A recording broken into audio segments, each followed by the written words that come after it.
മന്ത്രി മുഹമ്മദ് റിയാസുമായി യാതൊരു പ്രശ്നവുമില്ലെന്ന് കടകംപള്ളി സുരേന്ദ്രൻ എം.എൽ.എ. ആക്കുളം കായൽ പുനരുജ്ജീവന പദ്ധതി നടപ്പിലാക്കുന്നതിൽ ചില ഉദ്യോഗസ്ഥർ കാണിക്കുന്ന അനാസ്ഥയാണ് ചൂണ്ടിക്കാണിച്ചതെന്നും മാധ്യമങ്ങൾ ആവശ്യമില്ലാതെ ആശയക്കുഴപ്പമുണ്ടാക്കരുതെന്നും കടകംപള്ളി തിരുവനന്തപുരത്ത് പറഞ്ഞു. ടൂറിസം വകുപ്പിനെതിരെ നിയമസഭയിൽ വിമർശനം ഉന്നയിച്ചതിന് പിന്നാലെയാണ് കടകംപള്ളി സുരേന്ദ്രന്റെ വിശദീകരണം.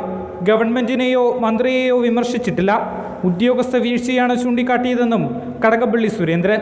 നമ്മുടെ നഗരത്തിലെ വലിയ വെള്ളക്കെട്ടുണ്ട്. ആ വെള്ളക്കെട്ടിനുള്ള ഒരു വലിയ വാട്ടർ ബോഡിയാണ് ഉണ്ടാവുക. 225 ഏക്കർ വരുന്ന സ്ഥലത്ത് വാട്ടർ ബോഡിയാണ് വീണ്ടെടുക്കുന്നത്. അപ്പോൾ അത് വെള്ളക്കെട്ടിന് ശാശ്വതമായിട്ടുള്ള പരിഹാരമാവും. ഒപ്പം തന്നെ ആക്കുളത്തിൻ്റെ പഴയകാല പ്രതാപം, വളരെ പഴയ കാലത്ത് ധാരാളം ബോട്ടിംഗ് എല്ലാം നടന്നിരുന്നതായിട്ടുള്ള ആ പഴയകാല പ്രതാപം വീണ്ടെടുക്കാൻ സാധിക്കും. ഇതെല്ലാം വെച്ചുകൊണ്ടാണ് ഈ 96 കോടിയുടെ ആ പ്രോജക്റ്റിനുള്ള അംഗീകാരം മന്ത്രിസഭ നൽകുന്നത്. റിയാസുമായി പ്രശ്നങ്ങളുണ്ടെന്ന് ചിത്രീകരിക്കാനാണ് ശ്രമം. എന്നാൽ അങ്ങനെയൊന്നില്ലെന്നും അദ്ദേഹം കൂട്ടിച്ചേർത്തു. അദ്ദേഹവും ഞാനും തമ്മിൽ എന്തോ തർക്കം, അല്ലെങ്കിൽ ഞാൻ അദ്ദേഹത്തെ വിമർശിക്കുകയാണ്.